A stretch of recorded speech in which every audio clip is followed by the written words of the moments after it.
侯爷给的是甚？莫非是私兵公正？并不是，文龙先生，请看一番。主公，真是好东西。却是卷宗的内容是，一名都尉在某处发现了铁矿石的下落，于是便写了这份卷宗呈上。但这份卷宗呈上之后，便杳无消息，于是发现铁矿的事情便搁置了下来。小侯爷当真是舍得，可是主公大忌有律，普通人私自开采矿石，等同于死罪。文龙先生，先不说这个。主公，我还是那句话，我等入蜀州。东家，常少爷来了。屋子外，风雪还在呼啸，两骑人影踏碎风雪，稳稳停马在庄子前。常少爷，今日去长阳吃花酒，回来之时便想着看看你，毕竟还有米粮的生意要谈。常少爷，入屋说吧。甚好。先前的屋子里，贾周已经聪明地退了出去，只余一盏跳动的蜡烛映照出2、3张脸庞。那时你入内城，跟我打了赌，半年内要把4大户吃了。现在看，约莫是要成功了。我听说4大户准备花一笔银子买官，不管怎样，你小心一些。多谢常少爷提醒。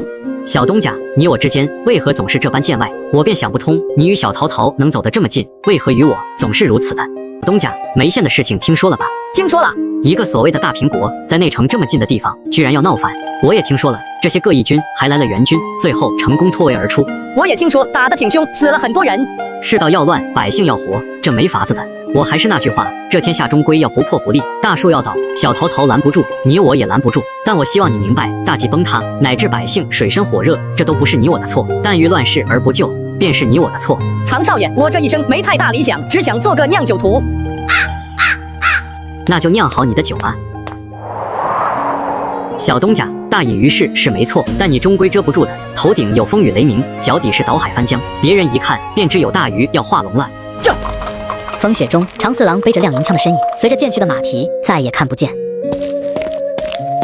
主公，一个袁桃，一个长四郎，这2人当是一方乱世人物。他们原本是老友，还有着国命的交情。现在看来，唯有哪一日天下太平了，这2人才有可能坐在一起，吟吟诗，喝喝茶。周尊，明日挑些人替我去探查一个地方，记着寻小路来走。东家放心。虾仁沉默往屋里走去。如果没猜错，要不了多久，内城一带又要变天了。得了凉州边军虎符的小侯爷，如贾周所言，真要去定江山了。婉婉，今日即便是入寒，风公子依然不辞辛劳入府与你一见。不若你起身与风公子去花园走走，赏赏雪景。这好，我想了几首雪景的诗句，念给婉婉姑娘听。不是要念诗吗？风公子为何不走？若摔了壶，我便要发烧生病，食药汤硬苦，冬日又无甘甜蜜水。李小婉轻笑一声，满天下的男儿竟没有另一个像那位小棍夫一般。湖面上，李小婉停下脚步，在寒冬的天石之下，垂头看着冰面倒影中自己孤零的影子，莫名的便又想哭。祖爷，你说替我寻个英雄一般的夫婿，但在内城你寻了2月有余，寻不到了，便如风公子连喝口药汤都怕苦。但我在边关见过，有这么一个男子，只带着几10庄人就敢和北敌人厮杀。祖爷带兵打仗30余年，莫非是到了现在也想着去潘风雅做个老文士了？兵卒若不为国，以诗文羞煞敌人，退军吗？婉婉，莫说胡话，风公子家世显赫，那又怎样？我李家现在也要阿谀奉承了。告诉我婉婉，你想怎的？去渭城马蹄湖，若带不回夫婿，我便随着你们的意思来嫁。祖父莫忘，我也是从边关杀回来的人，见过生死，握过刀剑。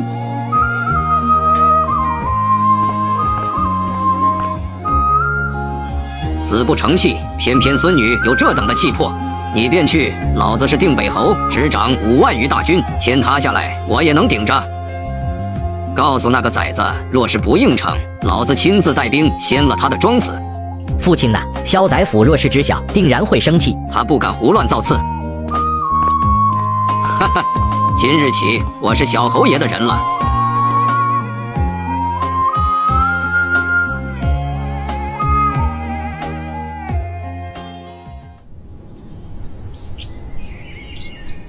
虾哥昨夜在抓鼠不成，屋子都震了。哈哈，小子，来陪为师喝口酒。虾人一阵无语，庄子里的3个老头当真是老酒鬼聚堆了。虾家庄2大恶人，诸葛老瘸腿和护食虎哥，见着孩子有个3瓜2枣的，都禁不住要去骗抢过来。哈哈，我等会出一趟庄子。外面风大雪大，你去哪儿？杀个叛徒。不去行不行？不若你讲出来，我替你去杀。这倒不用，你给2匹马，我们自个去。有问题，1日为师，终生为父。我堂堂玉面小郎君，好歹教了你3式剑招。不是那个意思，2匹马，你和谁去？他们不让我去，说我没有武功。我问他们武功怎的，他们却说能一剑杀7、8个。你这老胳膊老腿的，能和人杀几招？若不然，我派陈家桥带些人与你们同去。讲的不用，脚上的伤也好了许多，不过是杀个人。你便在庄子等，黄昏时我和老铁便回来。写文章的酒宴莫散，回了还要喝。虾仁终归是不放心，他宁愿诸葛范留在庄子里，继续做个抢糖葫芦的恶人，也好过继续去厮杀。放个心吧，我等定然要回来的，看着你起事揽天下大事，就万民水火。我儿，你莫惊，来，我与你讲。长枪老刀胡儿剑，陈打铁是老刀来着。虾哥，快看，是李大碗姑娘。登徒子，虾哥，李大碗在骂你。在白皑皑的雪景之中，只见一架马车前立着几人，其中一个穿着襦裙的好看姑娘，表情复杂地望着前方。大碗姑娘，不，小碗姑娘。范谷汪云，帮我按住这登徒子，姑奶奶我今天要把她绑回城城。许久不见，这官家大小姐的脾气终归是没有变。范谷汪云还认不认我这个大哥？跟我回城城成亲，做我的夫婿。你认真的？出来之时，我便和祖爷说过，不把你带回去，我便要随便嫁个内城公子。虾仁，你娶了我吧。虾仁，你娶了我吧。以后我跟着酿酒，跟着你打敌人，跟着你骑老马四处搬家，我都不怕。我怕哪日你离开了内城，我们便见不着了，我也找不着你了。你该知晓，你的祖父是定远侯，而我虾仁不过一个酿酒的破落户，门不当户不对。我娶了你，很多人不开心。虾仁，我又不丑。这一场若是普通不过的你侬我侬，虾仁估摸着就应承了。心底里别看他总爱欺负和逗弄李小婉，但实打实的也有点个身欢喜。但眼下在李小婉背后是场兵荒马乱的政治联姻。李大碗，我与你说一遍，我娶了你之后该是怎样的经过。我娶了你，你的那位定北侯祖父，你的那位眼高于顶的父亲，都会认为是我虾仁高攀了李家，然后便要跪着爬进李府，做李家的上门夫婿。但我虾仁在边关尚且不跪，被狗力和附身追着打也不曾跪。有人来拉拢我，给了我很香的肉骨头，我同样没有跪。你觉着我会跪着入李府吗？我先前就说，你娶了我，我便入虾家庄，跟着你酿酒骑马。我便不做正妻，也会听采薇姐姐的话。即便你入了虾家庄，但你的祖父李如成是大danh鼎大名的定边侯，他舍得让你这么嫁出去。我没记错的话，你是李家的3代单传，最好的路子是那个上门夫婿。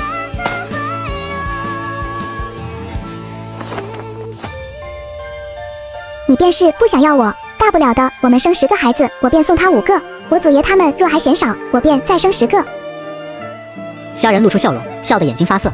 在旁的司虎等人坐在雪地上，一边剥着花生，一边喜滋滋地看着。姓夏的，你说话，你不说，我便算你答应了。李大碗，先回去吧。虾仁，你看了我2轮身子，姑奶奶不是个厨了，莫非你不想负责？你要不娶，我便投井丽贞节坊。听我说。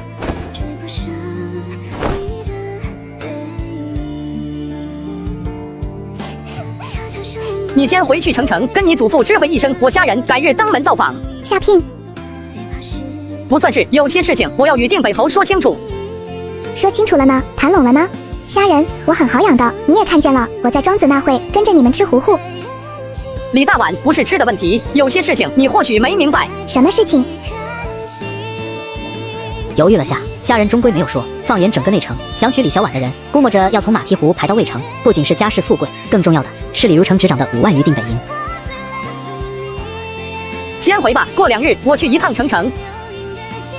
我跟你说，我祖父是刀剑武器，你去铁坊选一把好看的。我父亲喜欢鼻烟壶，我娘亲嘛，你买个好看的簪子，还有管家珠箔，你也可以送2壶虾毛。李大碗，收声。我既然答应了，到时便会去李府。不过在这之前，你最好先回去，免得你祖父带兵杀来，我这小庄子不够他霍霍的。虾仁，我祖爷让我来的。虾仁这么正，这李如成是几个意思？还带送货上门的。虾郎，玩玩也累了，走了2、3日的风雪路，不如让他在庄子里休息1日吧。还是采薇姐好，我都要饿晕了的。锦娘，给李大碗下个宽面。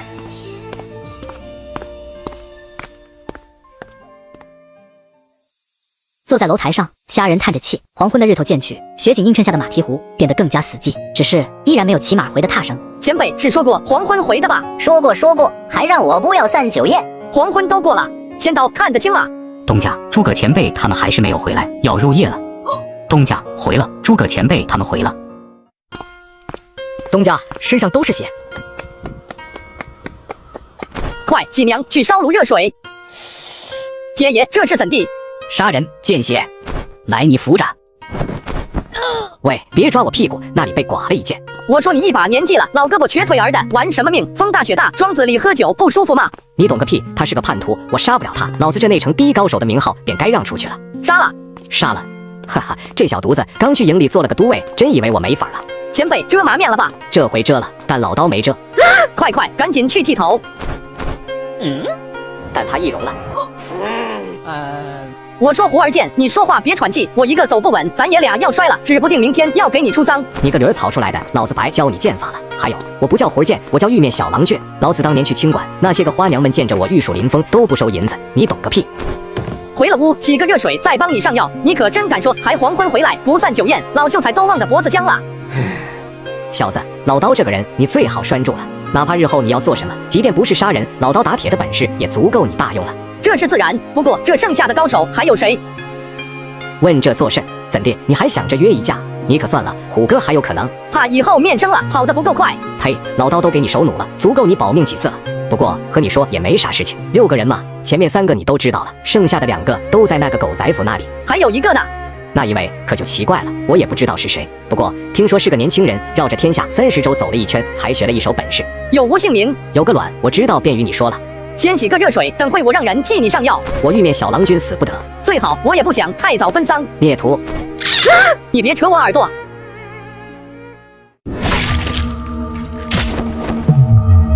侯爷，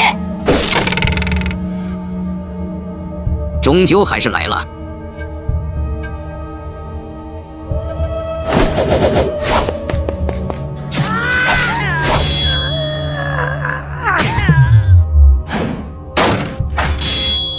主子有说，凡踏入李府者，片甲不留。便问这天下是黑是白？若是黑的不堪，我等便愿天公生眼，杀了一场刍狗后，再铺下一层白雪，落个清白人间。依我大计名将李破山死于贼子手段。莫问老夫能犯否？当年在西北打仗，杀过的马匪堆起来，可以绕城8圈，偏偏有人不信邪，要试试我的刀还锋利否？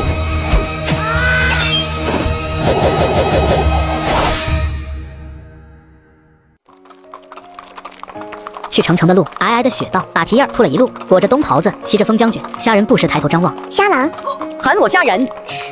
虾人，你过来，我给你个好东西。不要，你不要，我坐马车上哭了。你看，手帕是问采薇姐姐要的，上面的刺绣是我这2日好不容易做工上去。李大碗，你绣2个烧饼做甚？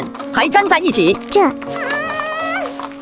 这是鸳鸯。虾人一阵无语，懒得再看了，骑着马继续往前，行过官道，又去了100多里，顾不得霜雪天寒，2、3时期的人影，雇着一架马车，总算赶到了城。虾房主，这城的守军怎的一个都没有？李小婉拒马蹄虎，也就间接的表明了定远侯的态度，已然是站在袁桃的那一边，也就是说要和朝堂上的那位宰辅成了对立面。遭了中计了，调虎离山之计，速去李府那边可能出事了。李府外的内街还有着凝结的血痂，未能清扫干净，如朵朵血色的红梅盛开在铺雪的街路。东家应当是大杀了一场，至少死了100人。东家哪个敢动定北侯？进不进？李如成还未出来相请，我便不进。我便知道又是你，一个名不经传的小棍夫，你要攀高枝吗？爸，我给你一次机会，你便跪在李府前，爬入正堂，说不得我一糊涂，便让你做个上门小夫婿。哦，走错了。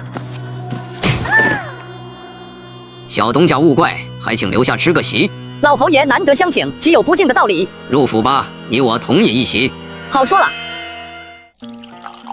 刚杀了人，还未来得及清洗，小东家不会怪罪吧？岂敢！老侯爷铁骨铮铮，我向来是佩服的。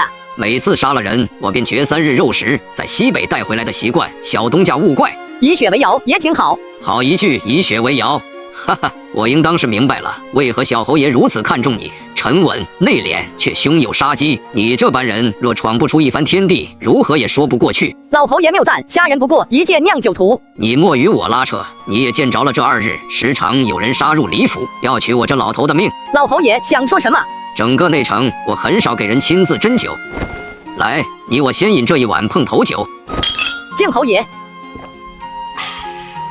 哈哈，痛快！800条狗夫提刀杀入李府，我与银刀卫联手斩掉了300余的人头。若非是年迈乏力，我是要追着杀出城的。小东家信吗？信。老侯爷戎马半生，刀会老，但不会锈。哈哈哈哈！来，小东家，再饮一碗相见欢。敢问小东家，若天下昏醉，救国者可称英雄否？白发渔樵江渚上，不问英雄归处，只负一场笑谈。今3碗酒，无西北定远侯，也无马蹄胡小东家。无酒了，快取酒来！我敬前辈，这一场天下昏醉，你我皆是嗜酒狂徒。好，同饮。李府的亭子里，任谁也没有想到，马蹄胡来的小东家居然和一个戎马30年的老侯爷相谈甚欢。连李小婉也没有想到，立在不远处的花园里，看得满脸欢喜，他的老父便不是了，气得直跳脚，连着骂了8句破落户狗夫。小东家，难得今日尽兴了一回，托老侯爷的福，日后你入了李府，便算一家人。择日我去兵部表你为定北营的皮将，单独掌1哨人马。老侯爷醉了否？哈哈，并未醉，在以后你终归是李家的人了。说不得哪日我一走，5万余的定北营都可能交给你。老侯爷约么是有些醉了，应当是知晓的。我虾人不做李家的上门夫婿。那你要如何？稳稳嫁来马蹄胡，我定然是心生欢喜。莫非是说老侯爷还想着门当户对的事情？小东家，你也知道我李家3代单传，即便是个女子，以我李家的本事，那个上门夫婿绰绰有余。老侯爷，你我便说亮话吧。老侯爷现在并非是在选上门夫婿，而是在选一个能保护李家的人。怎说？佩服老侯爷的救国之心，终归是站到了国姓侯那边。但这等的事情，你我都知，一招不慎的话，便是绝户的祸事。稳稳去了马蹄胡，别的我虾人不敢说，但倘若有一口气在，我便会护着他周全。当然，哪日老侯爷定了江山，家人入城城，在内街李府附近买下一处大宅，也并非难事。小东家，子不成器，我便只有这一位孙女了。若我虾人有了嫡子，稳稳生下的第2个，他会姓李，全当是报答老侯爷的救国心。哎，袁侯爷并无说错，小东家是个人物，只待风云一起，真要画龙腾空。老侯爷谬赞。定北营的事情你怎么想？侯爷怎么想？明年一开春，小侯爷或会撑不住，所以年关之前事情便不能等下去。我已经调了2万定北营，准备入内城。其他的定边大将呢？有人把小侯爷中毒的消息带了过去，小东家觉得他们会动吗？说不得，这些人早就沆瀣一气了，济济连环，小侯爷独木难支。恍惚间，虾人又看见了那一袭白衣胜雪的人影，披着满头的霜发，孤零零地踏入风雪之中。小东家以后的路，我都有些迫不及待想知晓了。开了春，你便去一趟西北，记着你的话，留我李家一份血脉。原本想着再试你一番，但时间太紧，索性便算了。左右小侯爷那边也听了你太多的事情，这便算婉婉的一份嫁妆。虾人眼色微动，眼前的半面虎符对他而言何其的重要。先前在侯府，袁桃说娶了李小婉，便能执掌李如城的定北营，他没有尽兴。一个名不经传的小东家，何德何能，吃了碗软饭便能执掌5万余的大军？其中涉及的因素可太多了。但现在李如城真把半面虎符摆在了他的面前。这面虎符你只能调8000人，我考虑了西北的马匪、驻防的兵力，另外还有入内城救国的。国可乱，江山不能乱。这8000人算是婉婉的嫁妆，若是大事可期，天下太平，你便莫动，安心做个富贵公；若是势不可为，这8000人便是你安身立命的资本。侯爷，哈哈，再往后，不管是袁侯爷、常状元，亦或是那位萧宰辅，都不能尽信。你虾人不是寄人篱下的狗，你要腾飞入云，哪一日老子就是死了，都会眼巴巴地看着你起誓。我向来只信自己，连天公也不信，家人定不负老侯爷所托。不对，娶了婉婉，你也该喊我祖爷。祖爷，哈哈哈哈哈哈！老子李如城到底是得了个小贤婿。虾人抬起头，只看着李如城双鬓的苍发，心底涌起一股悲凉。他大约猜得出来，大计的这2位侯爷是想要做什么。小婿，这事儿你莫要插手。小侯爷也说过，留着你，至少是留了一枚火种。哪日你真烧起来，便替这天下烧出一片人间清明。家人知晓。小婿有无听过那些侠儿的一句诗文？江山雾笼烟雨遥，10年一见斩黄巢。小侯爷与我说过，那些侠儿也是可怜人，于公于私，只想济世天下。这世道，你即便揉疼了眼睛，也辨不出黑白。有人在明堂粉饰太平，便会有人在黑暗中持正不阿。莫看会伤了你的眼，你只需记着，为民者即是天下间最大的义。家人受教，孔有牵连。明日我入一趟长阳私方，便说婉婉与你私奔，被我逐出了李府。婉婉，你也过来。等一会你便回房收拾，跟着虾仁回马蹄湖。祖爷，我这是嫁了。嫁了。出了李府，你便不是官家小姐了，以后要大气一些。我说小旭，你还不查头差？虾仁抽了抽嘴巴，今天是来谈事儿的，没想到这么快。这会儿他去哪里找头差？稍等。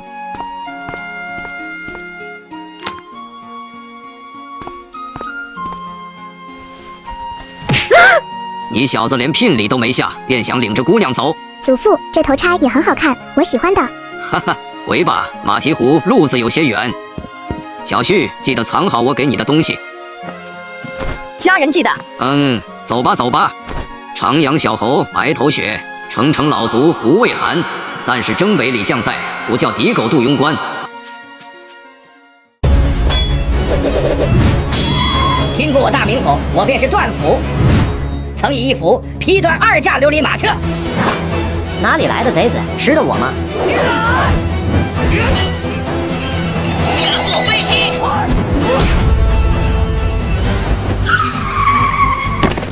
小狗夫，回庄子里把老子的匹马刀取来。虎哥，拧掉这帮狗货的脑袋！小爷这就回去学绝世武功，等会便来救你。魏峰哪来的声音？东家，有人在打桩。魏峰留几人保护二夫人，剩下的人跟我去，把这些打桩的狗崽子全给我砍了。虾仁，我也去。你说过的，入了我的庄子便要听我话。风将军。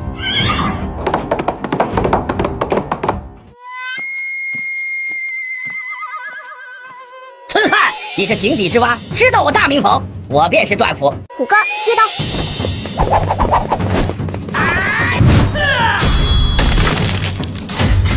春汉，告诉我，你叫个甚？我叫段你个头，生的也是大个，比我还高，但你有个甚用？这般软绵绵的力气，你披件红袍入侵馆做花娘可好？住口！你便讲你的力气有多大？段丑冷着眼色不答，双手的虎口被反震的裂开了口子。成名13载，横行内城多年，天知道怎么冒出这么一个村汉，力气大的可怕。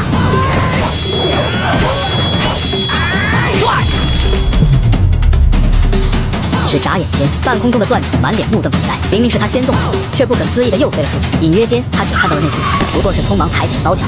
这还讲不讲道理？快去拦住他！哪里跑？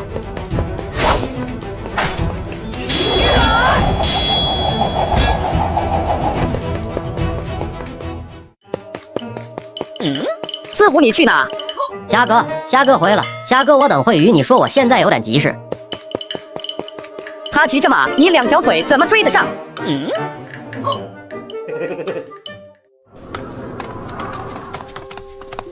东家回来了。知道这些是谁的人吗？那人叫段府，奸相的人。小子，你摊上大事了。虾仁皱住眉头，因为袁桃的关系，他现在相当于浮出了水面，而且最近的那2位侯爷正碰着头，准备要定江山，可想而知了。小子，该想法子了。先进庄子再说吧。李大碗，李大碗。马车停在庄子前，李小婉有些扭捏地下了车，抱着怀里的小包袱，面对着涌出来的庄人，一时不知要说什么。堂堂正正李大碗，怎么还不好意思了呢？听本东家的话，这李大碗以后便是你们2夫人。嘿，我等恭迎2夫人入庄。2夫人，2夫人，2夫人，2夫人，2夫人。走吧，婉婉。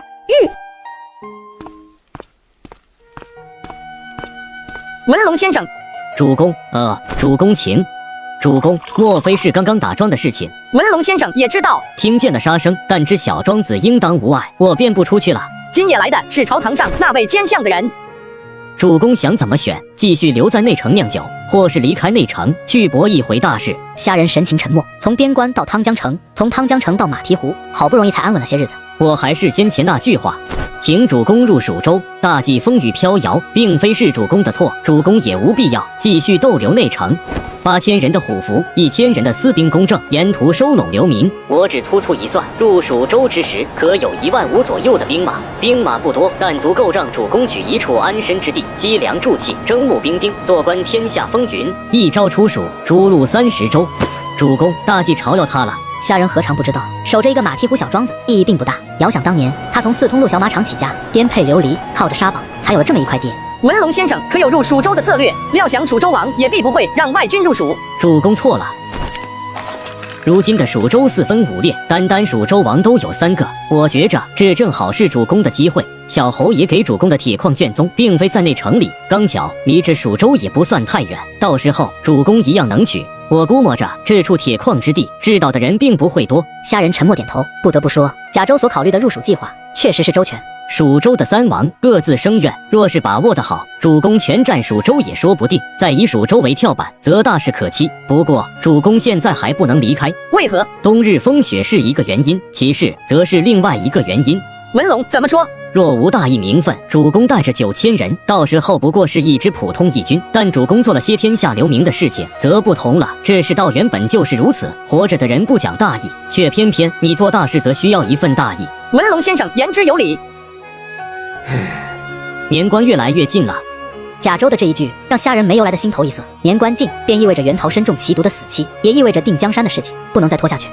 我知主公的心思，若是怕被牵连，便先把庄子里的人转移出内城。然后呢？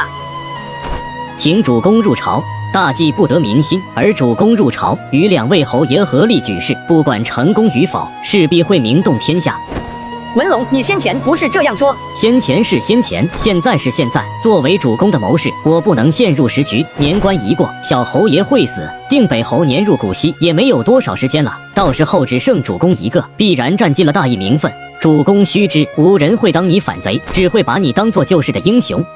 请主公入朝。虾仁沉沉而坐，认真考虑着贾周的话，大计要滥用他，这是铁的事实。即便袁桃回了天，也只不过是强行续命，到时候势必又是天下纷争的局面。文龙，我如何入朝？莫非去长阳城与小侯爷说吗？不对，主公并不知，实则在早些时候，小侯爷便想用你这枚棋子了，但因为定远侯的关系，你暂时是被搁置。这怎么说？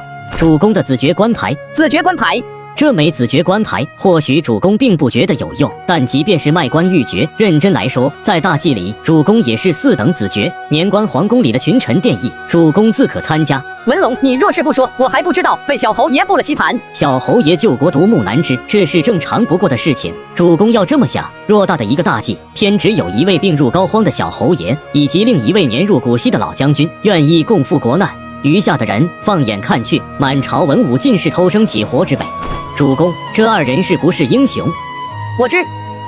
虾仁沉沉起身，眼眸里多了丝决然。具体的事宜，主公还需要与2位侯爷相商，确认之后，可以让臣头领带着庄人先行避开内城的烽火。外头风冷，还请主公带上门。走出贾周的屋子，虾仁依然心事重重。在李府，李如成让他留着火种，估摸着更大的意思是想护着他，间接护着孙女李大婉。这事情他不去，即便不是什么大义名分，心底里也会不舒服。我这一生活的荒唐，30余年，庸碌且蹉跎的岁月，文不能安一国之邦，武不能定一朝江山，只将满腹的夙愿说与山鬼来听，寻了来生路，且让我做个农家子吧。兵部有令，全城戒严，速速退训。顾英撵过去。好大的狗胆，认不清是谁的车驾吗？小侯爷，兵部有令，小侯爷不可出官道。我只讲一遍，推开。严到位，我也是奉命行事。话我不会说第2遍。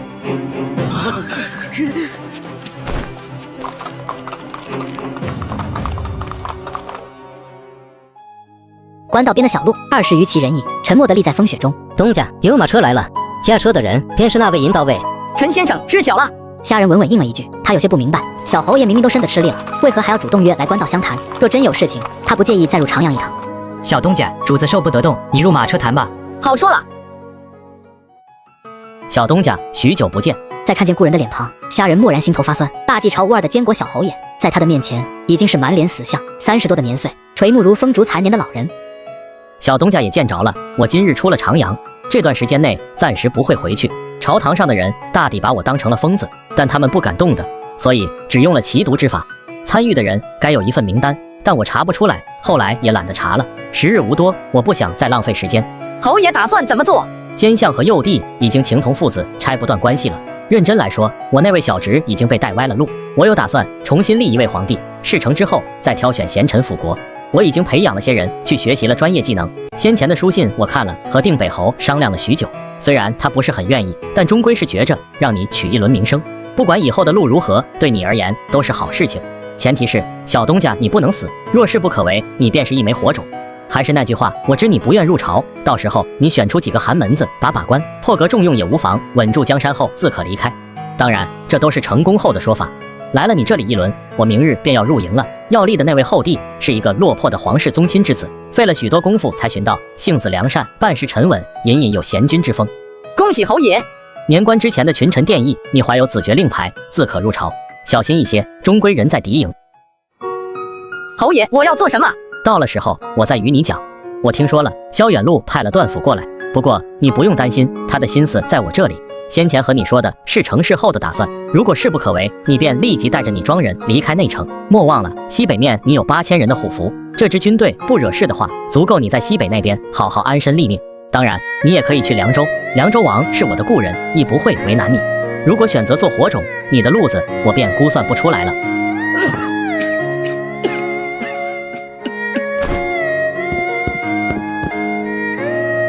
该说的我都与你说了。这段时间之内，你在内城切莫小心，有事情的话，我会让顾英过来。这个给你，侯爷，这是免死金牌，却是也叫丹书铁卷。出长阳的时候，我去了一趟总司方，将你的名字书于我家谱之下。侯爷，这太贵重了，拿着吧。有了这份铁券，未惹非议，萧远路那边暂时不会动你，但我希望你明白，若有一日大计崩塌，这铁券便如一张废纸。家人多谢侯爷。原本还有些东西要给你，事情太快，而我的时间太少，便只能作罢。侯爷对我已经很恩义了，你值得。这一年大忌都是雨雪，雨来得急，雪来得凶。我在雨雪之中，什么都看不清了。吴帝，我只争最后一回。虾仁沉默而立，心底听的不是滋味。风雪之中，袁桃的马车重新驶入了冬日的霜寒，没有阳光拉扯下，近黄昏天，整个世界便要暗了。东家，我等也回吧，今夜恐有大雪。上马，我等踏碎风雪。愿随东家踏碎风雪。愿随东家踏碎风雪。愿随东家踏碎风雪。愿随东家踏碎风雪。愿随东家踏碎风雪。约莫过了2-3日，长四郎亲自把2000车的粮食冒着风雪送了过来，密密麻麻的一大片，堆满了马蹄湖的空地。让你娶婉婉，你当真是娶了？哎，我寻思着我也不丑，能文能武的，家里也好歹算个大户，这没道理的，他偏偏就喜欢你。爱情像条狗儿，咬了我一口，然后就撂着狗腿跑远了，都不带回头的。嘿嘿，那可能是你泡妞的本事不行。哈哈，小东家也该知道了，内城最近调了很多迎兵，朝堂上那位宰辅把附近的迎兵都抽来了，你可知有多少人？不知。9万。你觉得小桃桃那边会有多少人？不知。呵呵，这事情没胜算，萧狗相一直等着这一局呢。小桃桃的事情已经是一个死局，大忌的事情也是一个死局。他是我的老友，一起玩尿泥长大的。我带着他偷看了17个寡居妇，6个没出阁的姑娘。第一次去清馆，他扭捏地站在大堂，差点被招来的老鸨子扯烂了袍子。那一年他说要去天下30州转一圈，我红着眼像傻子一样送了80里路。再往后，我与他的路子便开始不对了。长四郎叹出一口气，顿住声音，气氛一时变得安静下来。虾仁不知道面前的长四郎是由心而发，还是在向他打感情牌。都没有错，要说有错的便是这个世道。小东家，我觉着吧，世道有错，我等要做的便是改变世道。不知常少爷是什么意思？定北侯那边是把半面虎符给你了。却是。若是大计生乱，小东家当如何？到时候真没办法，我只能去西北那边。那边都是作乱的马匪，你有几个好胆？若不然，我给你指一条路。什么路？你与我一起救天下苍生于水火，颠覆王朝。好，颠覆王朝，我明日便去招募10万流民，还请常少爷供给粮草。驴儿草的，每次都是这样，我真不明白你到底想要做什么。想活着，一开始就是如此。却是，你如今难得混出了个模样。小东家，你要知道，小桃桃出了事情，没人能保住你。若有一日你我谋见不同，也有可能会变成敌人。常少爷也提过，我当时被20余的官军追杀，尚且不愿意寄人篱下，如今更是不愿。有些迂腐，你的这副脾气，除非是自己杀出一条路子，否则迟早要翻船。最后这2000车粮食，全当你吊打了4大户的赌约，以后莫要来常家镇了。小东家，年关之前，劝你早些离开内城。多谢常少爷。腊月之期，年关的气氛越来越浓。庄子里，贾周让人取了红纸，提笔写下了一张张的联儿。小狗福带着孩子帮开始入林子石枯枝，绑了新扫帚，准备扫尘。东家，陈先生那边来的话，2000车的粮食都到了山列村，在祠堂附近搭了仓库。正好，陈胜，这段时间开始，你和黑夫也带着庄人先去山列村那边。东家放心，若是我双臂齐全，便能跟着东家杀敌了。别胡说，圣戈尔在我心底是夏家庄的大功臣，若当初没有圣戈尔帮着逃命，我早死在望州了。你我兄弟一场，这等的话切莫再说了。东家，别整天哭哭啼啼的，去吧。风雪中，整个夏家庄四室一下子都忙碌起来。直到过了晌午，马蹄湖外的小路传来阵阵的马蹄声，正在检查刀器的虾仁皱着眉头起了身。东家是官军，千刀几人？至少500-600的人影。该死，是那个老童生，他怎地也能骑马了？尤文才，确实。东家，我去喊青龙营的兄弟。千刀把山猎弓手也喊来，我倒要看看他想干什么。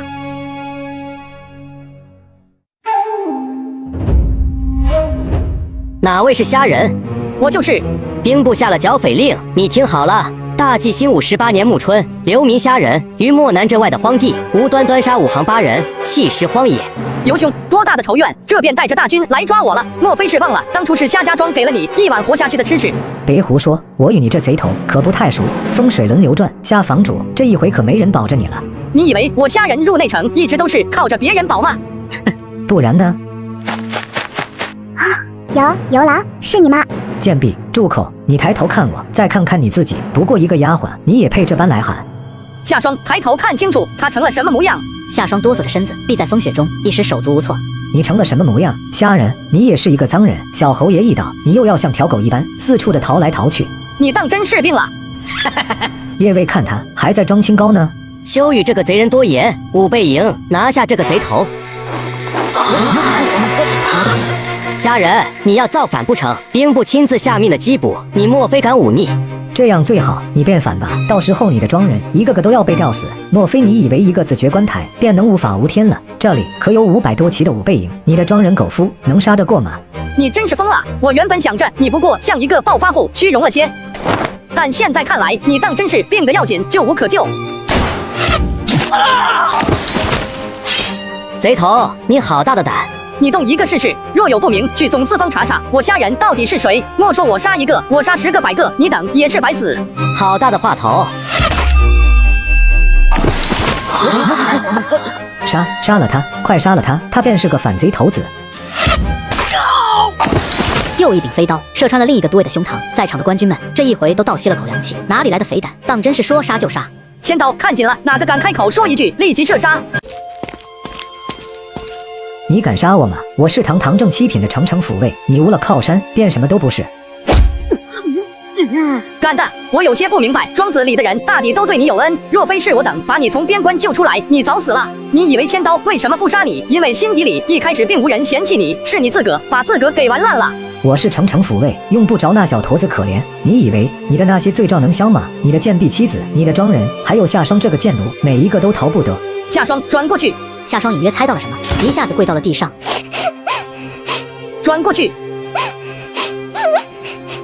我虾仁不再是任着人揉捏的软柿子。小东家，今日的事情，某家先记下，回了朝阳报了大律司，再做商谈。好说的，青龙营让路。东家，若他们回报，我等会很危险。无事的，全当大事在即，记了一轮棋。腊月17，整个马蹄湖虾家庄一下子变得空荡起来。最后一批的庄人在青龙营的护送下，先行去内城外的山猎村子。虾仁，你可别死在内城啊！我们还没打庄，还没生10个孩子呢。李大碗，你咒我呢？小狗夫，去了那奔记的想我，每天见不到你，我便会睡不着。虎哥像个傻子，小爷才不想你。我不是傻子。虾郎，留在这边小心一些，后山有一条山路，能下的山我绑了白马，做了标志，说不定虾郎或能用上。我便在那边等虾郎，等虾郎来了，给虾郎熬好鸡汤，烫好一壶酒。我死不得，多少次都杀过来了。不打紧，虾郎不会孤单，虾郎在哪，我便在哪。马车渐远，直至消失在风雪之中，护送的200骑马蹄声也逐渐变得听不清。主公无牵挂了。文龙，你也一同离开。我和诸葛前辈一车，无碍的。这个给主公，若入了朝，事有不及，便再打开一关。多谢文龙。主公，我若无猜错，这2、3日，小侯爷的人便会来了。这是为何？定了江山，过丰年。若不能定，以侯爷的脾气，也不会让天下百姓的春节陷入一场恐慌之中。武甲文龙便等着主公名动天下30州。贾周转身离去，不多时，整个人便消失在风雪之中。虾仁握着锦囊，沉默地在雪中立了许久。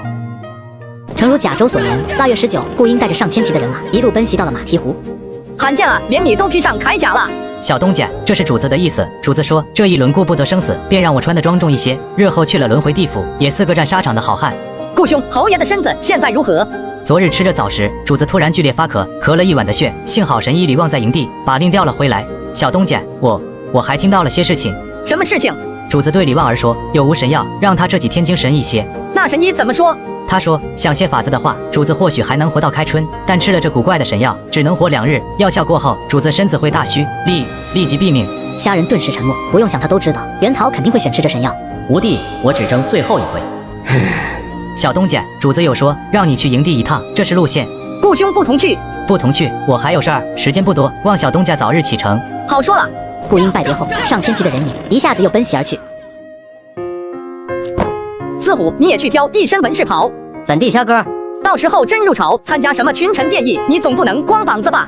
虾哥，我穿那东西做甚？莫非还要念诗文不成？不然我先念一个给虾哥听。你也懂诗文？懂啊，怎地不懂？你念来听听。一个花娘3两钱，10朵玫瑰1两钱。我用玫瑰送花娘，今夜又省2两钱。哪个狗犊子教你的？虾哥，是诸葛老瘸腿。以后别理这老不休的东西。那文士袍你外头披上就是，打架的时候便扯烂下来，别人见着都会怕。好，听虾哥的。清晨，连早饭都没吃，虾人便带着10几骑的人影赶往小侯爷所在的军营。东家，这都到内城边上了。内城战事将起，一个隐蔽的营地，对于侯爷这些人而言是何其重要。东家，这得有多少人呐？约莫几万。